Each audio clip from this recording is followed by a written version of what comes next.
So you'll see this here and you'll think, well, what's going on here? Don't worry, you're not in the wrong talk. It's just one of my slides for later. So tonight we're talking about moving from an accidental to an intentional life. And I'm going to start with a little story because that's what I like doing, is sort of telling stories.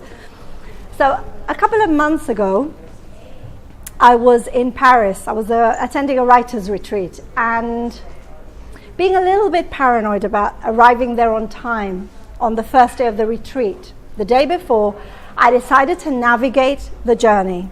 I typed the address into Google Maps and it told me 20 minutes from door to door, from my hotel to the retreat. 3 hours later, I was still walking around Paris, the Notre Dame area, completely lost, didn't know where I was. Walked back to the hotel somehow, completely lost. And I thought the next day, well, maybe I will get a taxi. But I decided, no, I'm determined to get to that location. Google said it's 20 minutes, it has to be 20 minutes.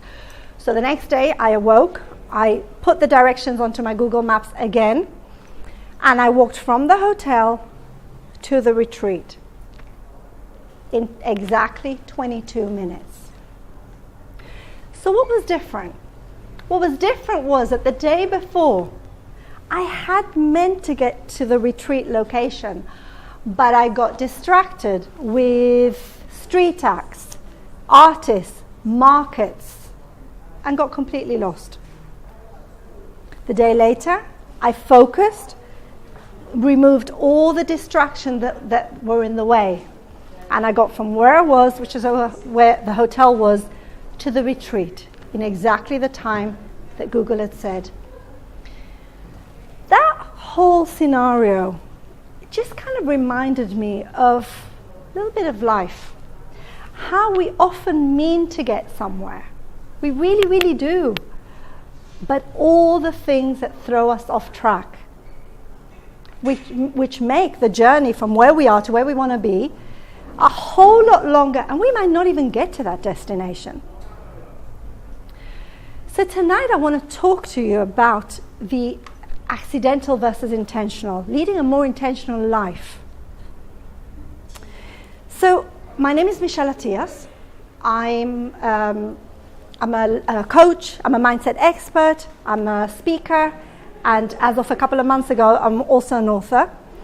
And tonight what I'd love to do is I'd love to split my talk into talking a little bit about accidental versus intentional. Then I'm going to invite you to do an exercise, a couple of exercises, because I like to get you all moving a little bit. And then I'm going to talk to you about 4 ways to go from where you are to where you'd like to be. So I'm going to tell you a little bit about my personal story, just a little snippet. I'm originally from Gibraltar, which is the south of Spain. For some of you, not everybody's heard of Gibraltar, but it's the south of Spain. And I lived there till I was 18 years old. At 18, I went to live in Israel. And then a couple of years later, I moved here to the UK. When I look at my journey of intentional versus accidental, I realized that everything in my life was actually accidental. Like I hadn't planned anything.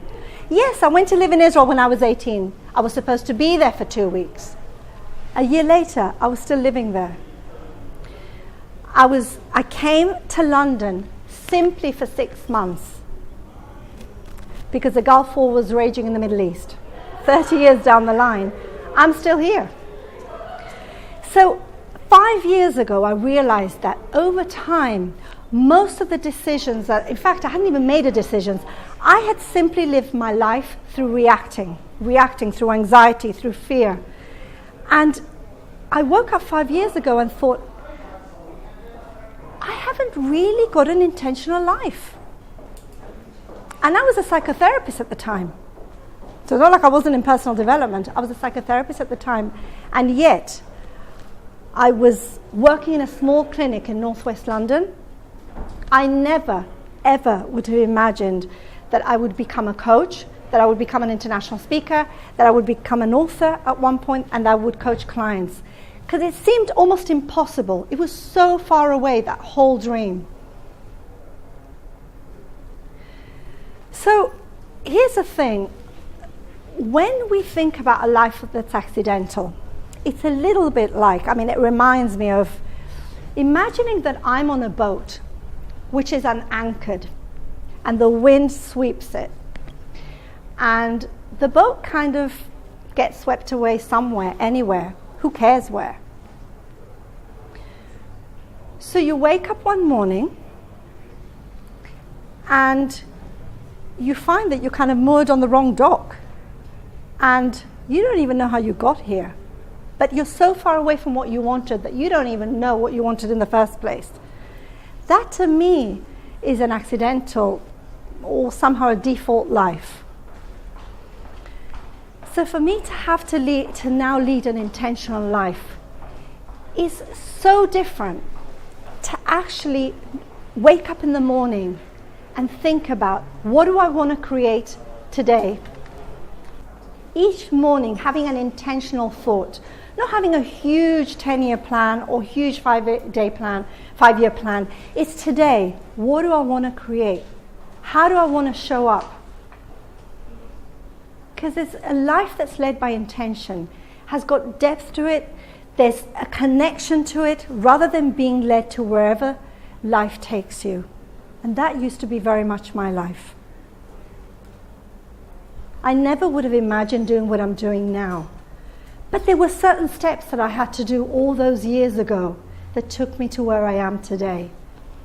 And that's really what I'd love you to start thinking about today, which is why soon we're going to be doing an exercise. Because in order to get to where you want to be, there's certain things that need to change, or at least a clarity that you need to start getting. And one of the things that really felt very simple but very impactful was 2 words that I was using, which were yes and no. And what I kept doing was I kept saying yes to things that I wasn't comfortable in doing, but I kept doing it. So thinking about, when I say yes to something, I'm saying no to something else. Being very conscious of where our yeses are going to. Maybe saying no a little bit more often than we do. So what I'd love you to do today is, if you'd like to get into partners, because I'd love us to do a small exercise. So if possible, if you've come with somebody, if you can choose somebody that you haven't come with already, that would be even better. So do you want to get into partners? Oh.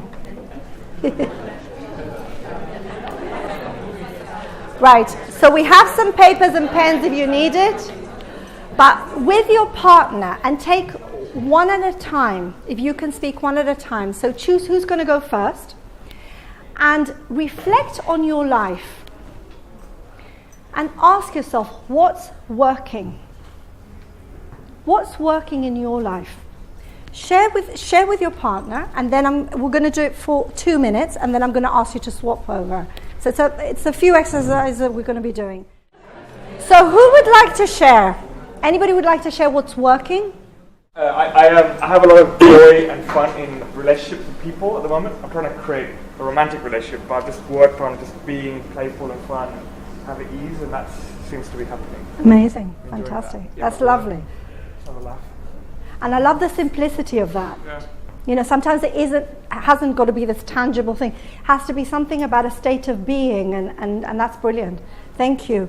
And you had something? Yeah, personal development and coaching. Yeah, fantastic. Amazing. Lovely. So we're going to do the same. Thank you for sharing. We're going to do the same thing, and we're going to ask what's not working. Okay? Now, if anybody needs, I hope you don't need longer, 2 minutes each. But you got some pencils if you want. So, what's not working? 2 minutes each. You can start now. Okay, so we're going to do the next one. What's missing? So get back to your partners and look at what's missing. So you've done what's working, what's not working, what's missing in your life at the moment. Lovely. Thank you for doing that exercise. It's just to give you a little bit of clarity. a little bit of clarity about where you are, sort of what's working, what's not working, really what's missing, and what could be next for you. Because now that you know that there are certain things missing, and there are certain things that are not working, what could you now do to attend to that? So a couple of years, I think it was about a year ago, I was coaching this client, came to me, totally unfocused, like what you were saying before, totally unfocused, didn't know where he was going, but he knew he wanted a coach. But he didn't really know where he was moving towards, and it was like, at the beginning, it was almost like working with a blank screen. We had nothing to work with.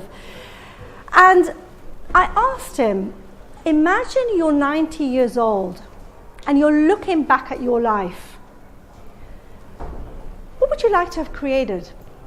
Because in a sense, we don't really need to wait till we're 90. We can imagine that now, just being 90, looking back and thinking, what would I like to have been in my life during my years? What would I have liked to have been doing? So he said that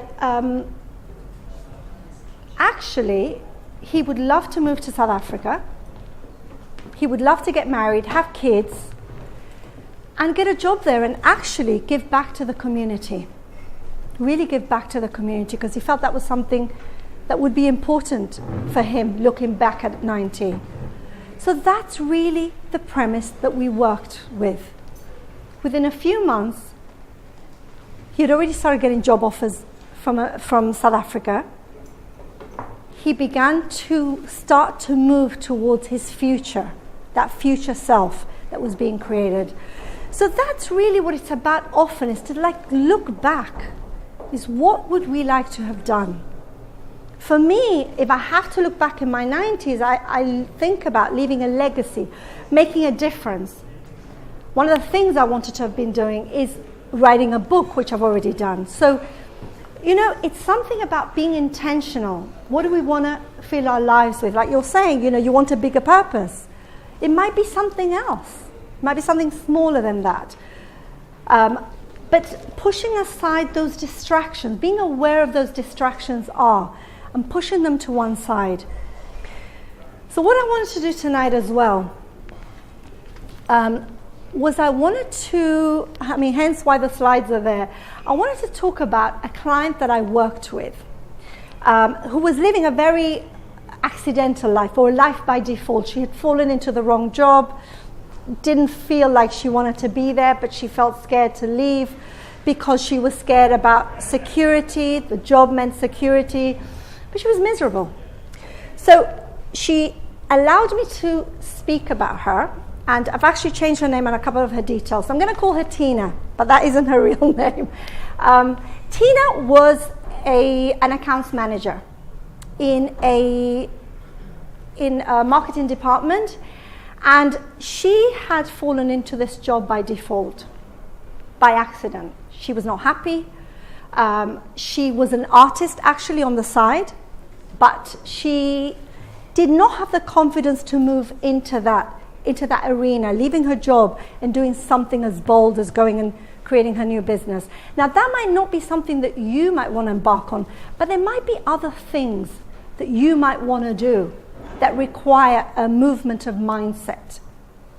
So I wanted to share with you today a little bit about how Tina moved from a job that she really disliked, that she had fallen into, like sometimes we fall into situations that we don't really want, and moving her from that into an intentional life, and the kind of life that she really wanted.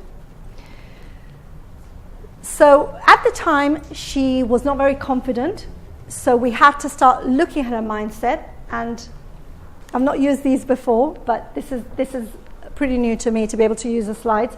So what we had to do first, we had to look at her mindset, going from passive to active. When she was in her job, and the way she talked about it was, there's nothing I can do, I have to be here, I don't have a choice. It was all very passive, victim-like language. Now, nobody has to be anywhere, actually. It wasn't a prison. Nobody has to be anywhere, but she had so much fear in leaving that was the language that she was using. So one of the first things we did was to go from passive to active type of speech. And that was instead of saying, I have to, I should, I must, it was about I'm choosing to be here.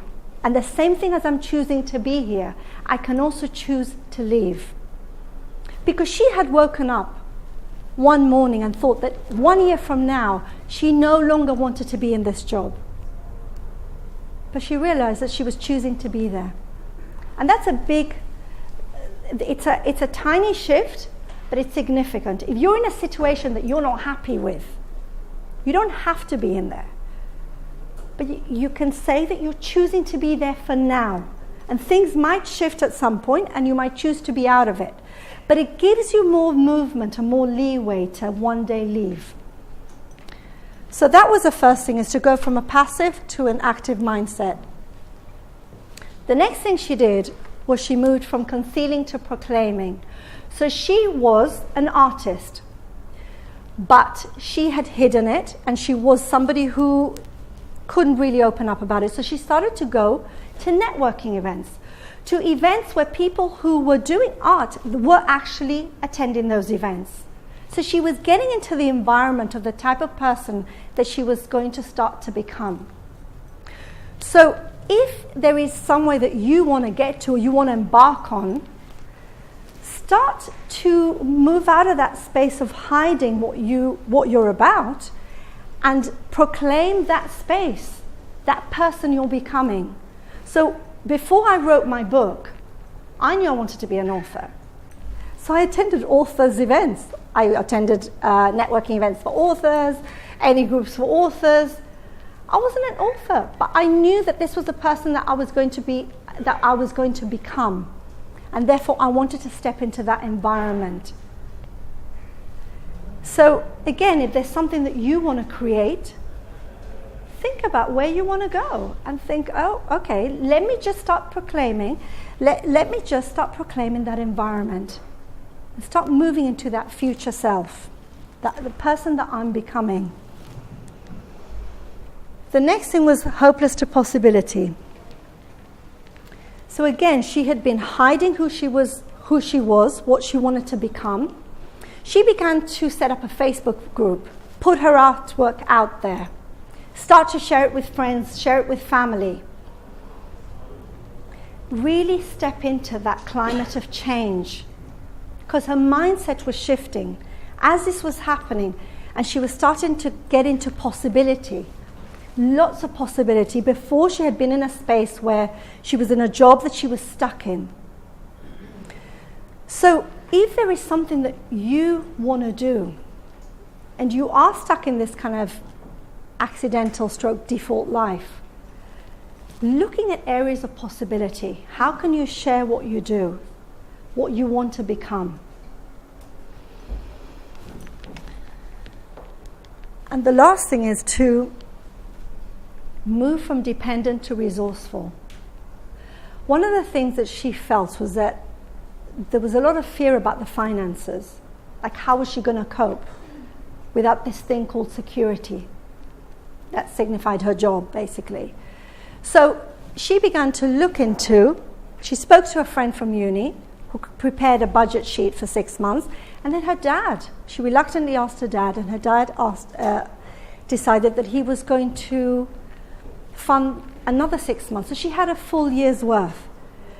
So sometimes when we're in a situation, we can't think outside the box. All we can think about is this. Like, I'm in this problem, I'm in this situation, and I can't get out. But sometimes in looking outside of that, looking at your internal resources and being as resourceful as you can really move things along.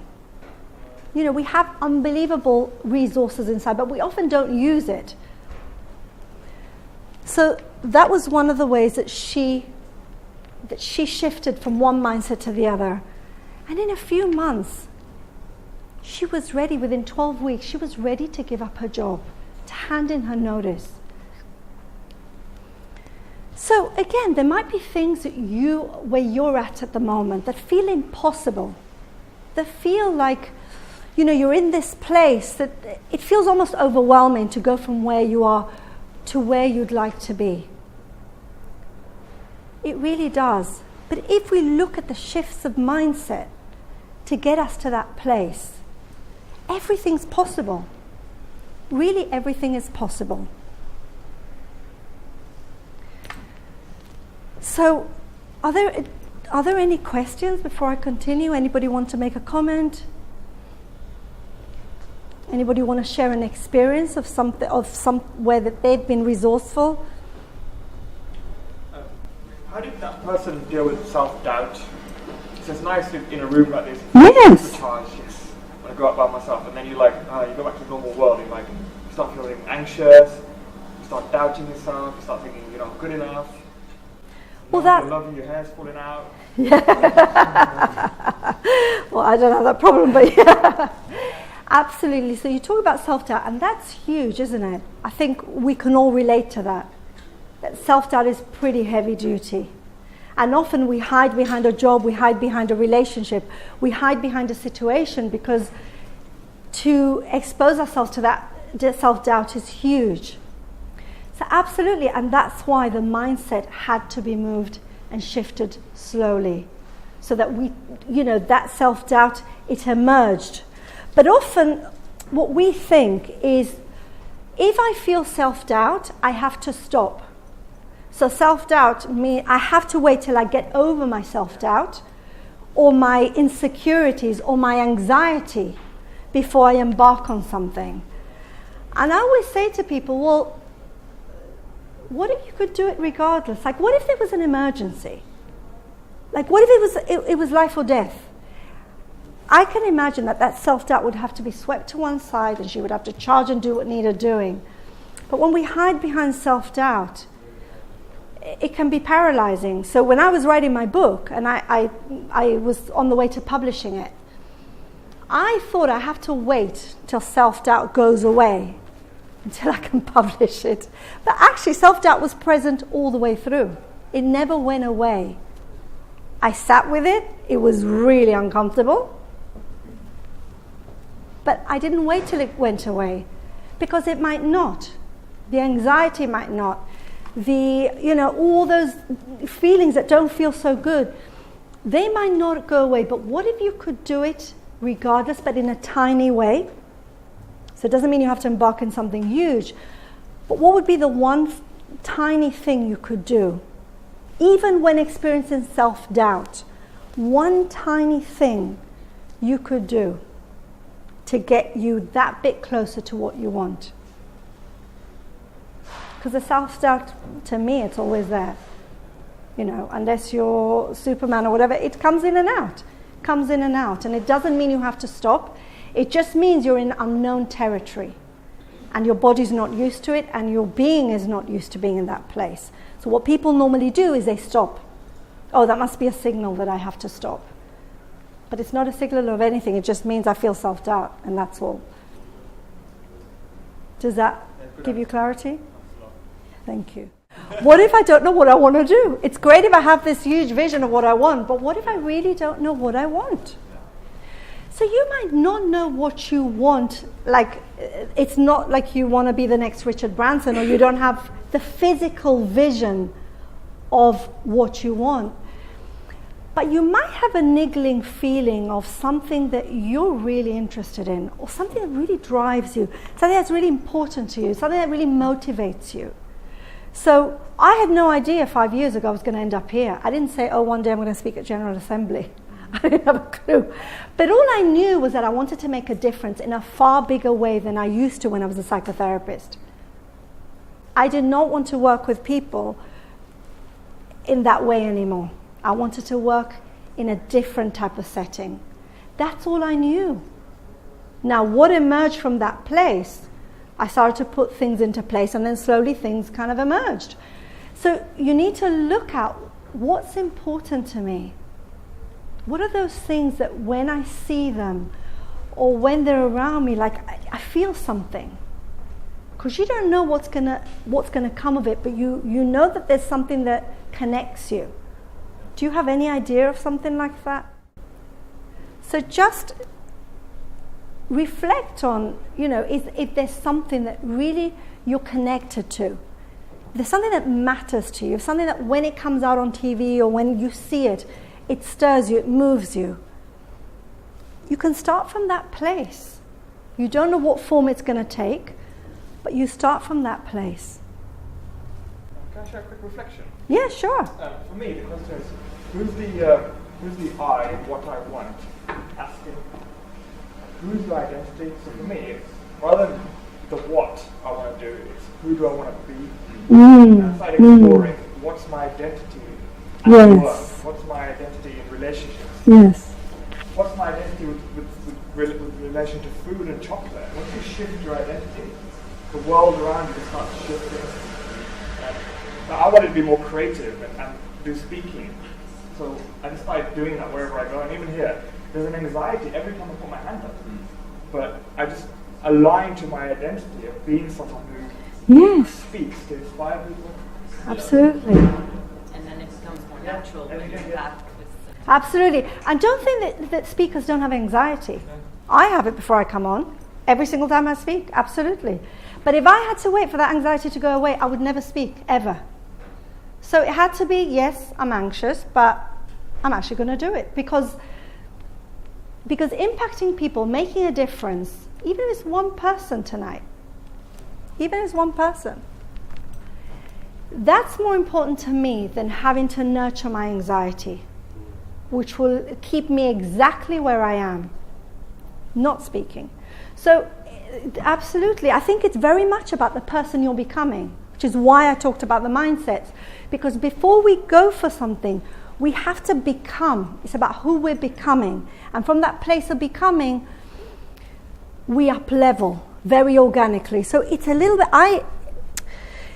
bit like when you're going up one of those glass lifts. I always have visuals of things. And when you're going up a glass lift, on the ground floor, you can only see what's on the ground floor. That's all. You can't see anything further than that. As you up level, you go up a few levels, you begin to see a bigger panorama, and then you see a bigger, and then you see as you go further up. And that's what happens as you're becoming, and you're up leveling who you're becoming, more becomes accessible to you, more becomes available to you. What would have been available to me 3 years ago, is not what's available to me now because of the person I was then and the person I am now.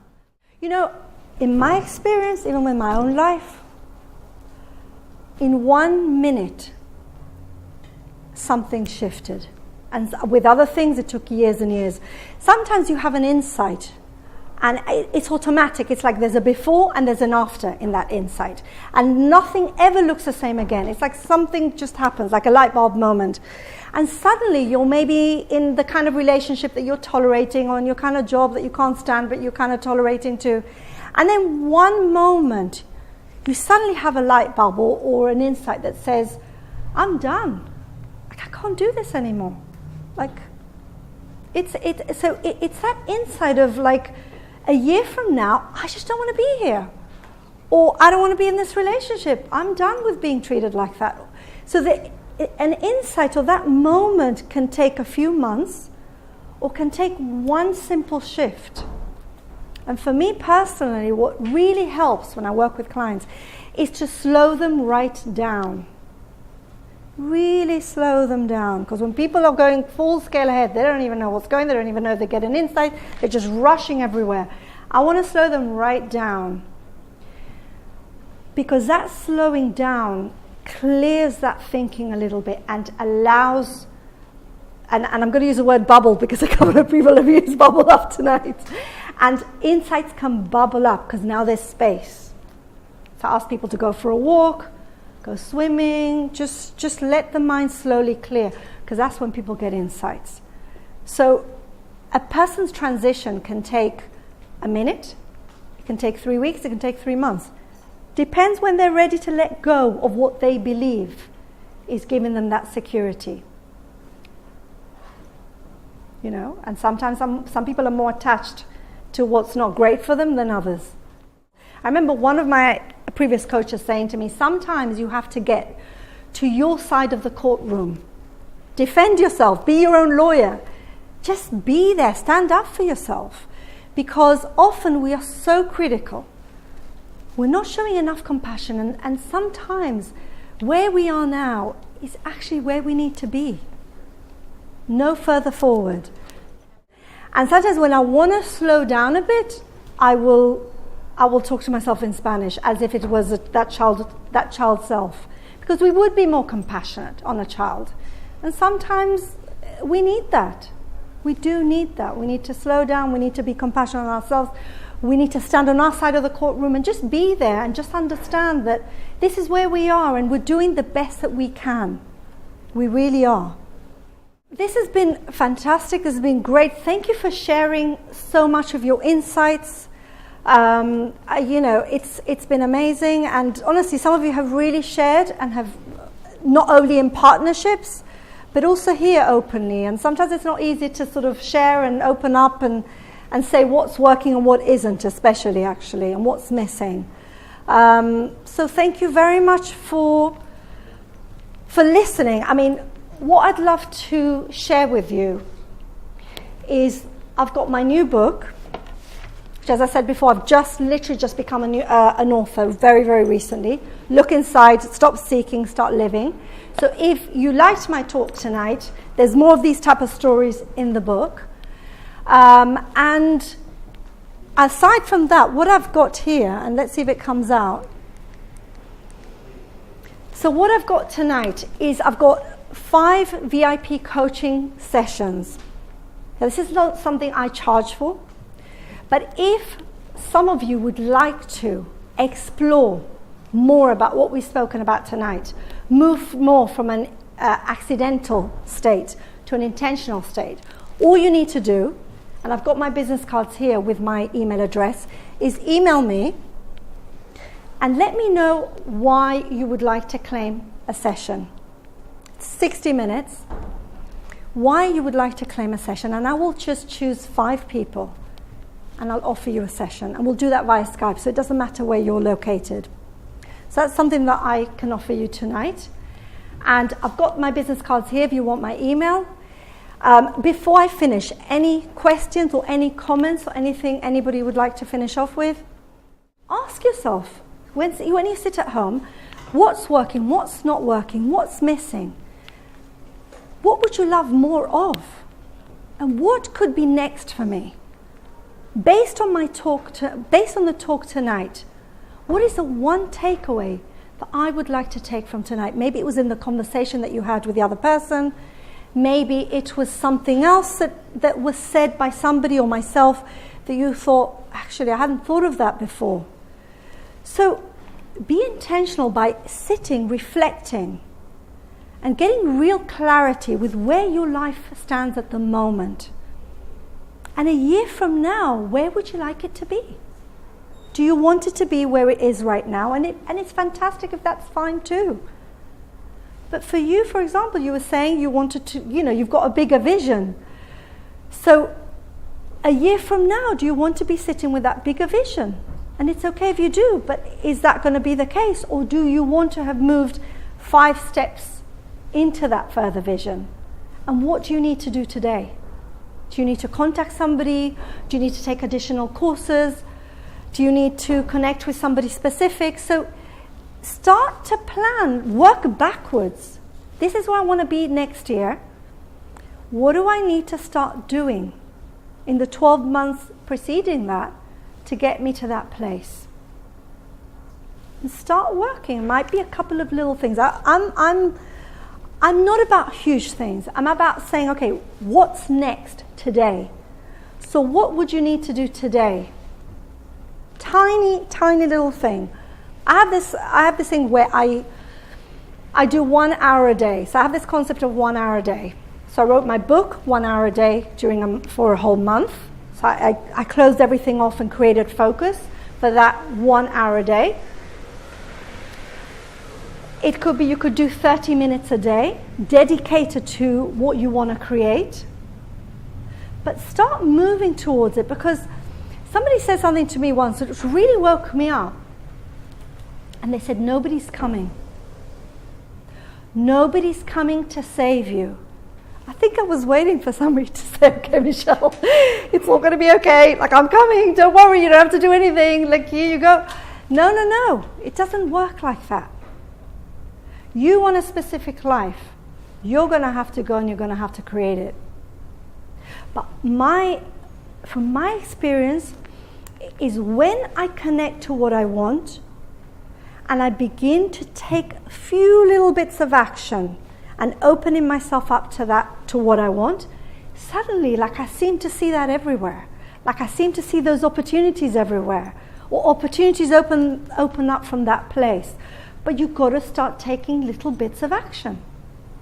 Spending 1 hour a day, each day, just on this. The rest of the day you can mess about. The rest of the day you can do what you normally do. It doesn't matter. But just choose 1 hour. Might be the first hour in the morning, last hour in the evening, or your lunch times. There's no excuse. So that's what I would say. And I went a little bit over, but it wasn't 3 things. But that's, honestly, that's the simplest thing you can start doing. I was a psychotherapist for many years. So I was a psychotherapist for about 12 years. And I found this understanding called the 3 principles of innate health. Totally blew me away. And within no time, I closed my psychotherapy clinic. Totally. And I thought, I'm not working with people like that anymore. And so it's a very simplistic type of understanding, which really shows that you have everything you need already, which is why my book's called Look Inside, because you have everything already to create the life that you want. Often we look outside of us to get what we think we need.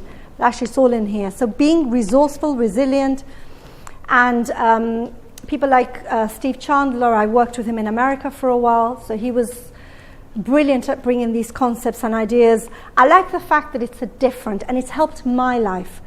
So I wouldn't give a talk that was theoretical in nature, but I hadn't really lived it, because it would feel inauthentic to do that. I give my talks because I know that what I'm talking about has helped me. And I've had a roller coaster 20 years.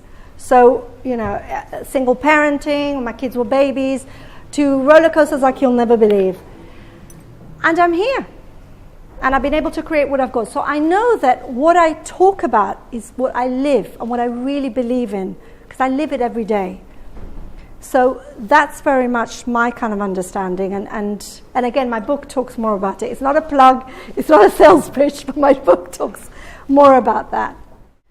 I think that was one of the most impactful things that happened for me, is that I kept thinking, more as a therapist, I kept thinking, well, if only I reflect more, if only I kind of go to therapy more, then life will change. And it just didn't. What changed is going and taking action, however small, because life moves when you do that. It really does. But focused action, not action that's crazy and all over the show. Actually focused action. So with that, I'm finishing my talk, and thank you very, very much for listening. Thank you. Thank you for coming.